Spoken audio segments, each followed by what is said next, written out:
Kristus menyelamatkan kamu sekali untuk selama-lamanya. Amin. Haleluya. Tetapi ada disiplin yang harus kita jalankan. Bukan berarti kita disiplin. Kita berkata, tidak ada lagi penghukuman bagi orang-orang yang ada di dalam Kristus. Sekali lagi, Alkitab berkata, tidak ada lagi penghukuman. Tangan amin. Gang. Jadi kita kuduskan sekali untuk selama-lamanya. Amin. Jadi jangan lagi menganggap kita ini adalah orang berdosa. Karena konsep Tuhan terhadap kita itu sangat praktis. Tidak usah dibikin ribet. Kenapa demikian? Karena Yesus sudah mempersembahkan tubuhnya di atas kayu salib sebagai korban dari dosa kita dulu, sekarang, dan yang akan datang.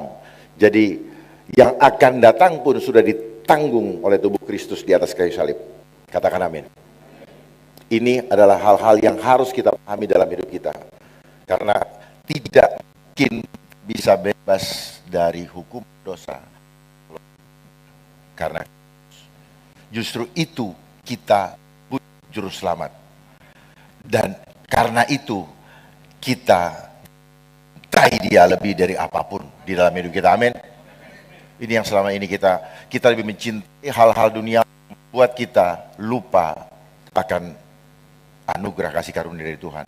Yang seharusnya kita lakukan adalah kita tidak lagi mencintai dosa kita, tetapi kita mencintai dia karena dia terlebih dahulu mencintai kita. Jadi tugas kita cuma satu, memuji dan menyembah dia sampai kedatangannya yang kedua kali. Ibrani 9 ayat 28, demikian pula Kristus. Kita baca bersama-sama. Demikian pula Kristus hanya sekali saja mengorbankan dirinya untuk menanggung dosa banyak orang. Sesudah itu, ia akan menyatakan dirinya sekali lagi tanpa menanggung dosa untuk menganugerahkan keselamatan kepada mereka yang menanti-nantikan dia. Amin. Menanti-nantikan dia ada syaratnya. Harus setia sampai garis akhir. Amin. Karena nanti banyak yang menanti-nantikan ketika masa aniaya datang. Bagi kanan berarti tidak sampai ke garis finish. Demikian pula Kristus hanya satu kali mengorbankan dirinya untuk menanggung dosa banyak orang. Kedatangan itu menunjukkan bahwa itu adalah kedatangan yang pertama. yakni untuk apa? Mengorbankan dirinya mati di atas kayu salib untuk menanggung dosa Bapak, Ibu, dan saya untuk selama-lamanya. Sekali untuk selama-lamanya. Dan sesudah itu, artinya apa? Kedatangannya yang kedua, yang sedang kita nantikan. Ia akan menyatakan dirinya sekali lagi. Berapa kali? Sekali lagi. Itu pasti. Tanpa menanggung dosa tanpa menanggung dosa kita lagi. Kenapa? Karena dia sudah tanggung satu kali untuk selama-lamanya. Amin. Kedatangan yang kedua kali untuk apa? Untuk menganugerahkan anugerah keselamatan. Keselamatan apa? Keselamatan tubuh kita.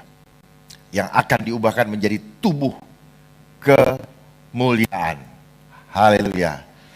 Jadi kedatangan Yesus yang kedua kali tidak lagi menanggung dosa kita, tetapi dia datang untuk memberikan anugerah keselamatan. Dia memberikan mahkota kehidupan dengan syarat, dengan disiplin, menanti-nantikan dia dengan setia. Amin. Karena dari dulu kita menanti-nantikan. Cuman ketika kita tergerus oleh zaman, tergerus oleh keadaan, panik, ketakutan dengan segala yang fenomena yang sedang terjadi, membuat kita menjadi hilang kesetiaan. Karena setia itu fokus. Tidak ada setia lihat kanan, lihat kiri.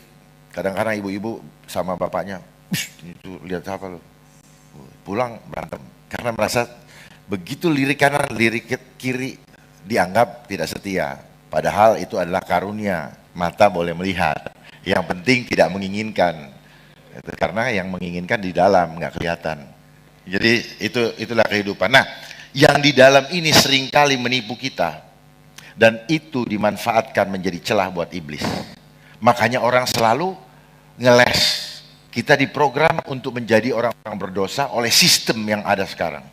Yang sistem kita jalani sejak kita mulai menjalani kehidupan di dunia ini. Iblis tahu rencana Allah, dia buat sistem supaya menghadang berhasilnya rencana Allah dalam hidup kita. Kita diprogram oleh Allah untuk apa? Serupa dengan gambar Allah. Amin. Tapi pertanyaannya, apakah sekarang saya masih serupa dengan gambar Allah? Harus dipahami namanya gambar Allah itu seperti apa. Gambar Allah ketika kita memang sesuai dengan teladan Allah. Dan gambar Allah di dalam tubuh kita, sudah gambar Allah itu ada di dalam tubuh kita. Makanya bapak ibu nikah, punya anak, itu karena ada kuasa sekarang kira saudara-saudara sekalian. Tidak sehelai pun rambut jatuh dalam hidup kita kalau Tuhan tidak mengizinkan. Jadi apapun yang terjadi ini semuanya ada dalam rencana Tuhan dan ada dalam perlindungan Tuhan. Dan ada dalam pemberkatan Tuhan. Tidak ada yang lepas dari matanya. Karena kita adalah biji mata Allah. Jadi kedatangan Tuhan yang kedua kali adalah untuk menganugerahkan anugerah keselamatan kepada kita. Bagi siapa yang menanti-nantikan dia tentunya dengan setia. Dan kita akan dianugerahkan keselamatan apa? Kayu salib untuk ditanggungkan ke dalam tubuh Kristus. Untuk menyelamatkan kita sekali untuk selama-lamanya. Catat itu. Jadi gak usah berpikir bahwa ketika kita sudah ada dalam Kristus, kita adalah orang-orang yang dikudus karena tidak kudus, dikuduskan, dibenarkan karena kita tidak bisa benar kalau tidak dibenarkan oleh Allah Bapa. Karena Kristus. Jadi hidup kita harus menjadi saksi Kristus. Kalau kita tidak bisa menjadi saksi Kristus, kita tidak akan benarkan oleh Yesus Kristus di hadapan Allah Bapa pada saat masa penghakiman. Jadi kita harus menjadi saksi Kristus. Jangan takut dengan resiko apapun juga. Dunia, kebenaran harus disampaikan walaupun langit runtuh. Amin. Amini ini dan lakukan. Banyak kita bilang amin begitu menghadapkan gini, ngeper. Dunia ini begini. Senangnya bikin orang ngeper. Kenapa? Karena itu senjatanya. Senjata iblis adalah ingin mengintimidasi kita. Hanya satu cara, ketakutan. Itu senjata pamungkas iblis. Dan itu digunakan terus-menerus sampai agar apa? Kita ragu bahwa Tuhan Yesus sudah menyelamatkan kita sekali untuk selama-lamanya.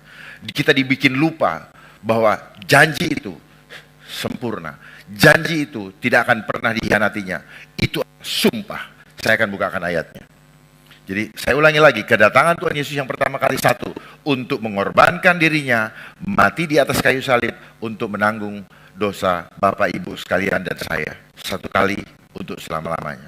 Jadi kita diselamatkan dari hukuman kekal. Kemudian kedatangan Tuhan Yesus yang kedua kali tanpa menanggung dosa kita lagi. Sekali lagi, tanpa menanggung dosa kita lagi. Kenapa? Karena sudah ditanggungkan di atas kayu salib pada tubuh Kristus. Dan yang kedua, sesudah itu adalah kedatangan yang kedua yang sedang kita nantikan.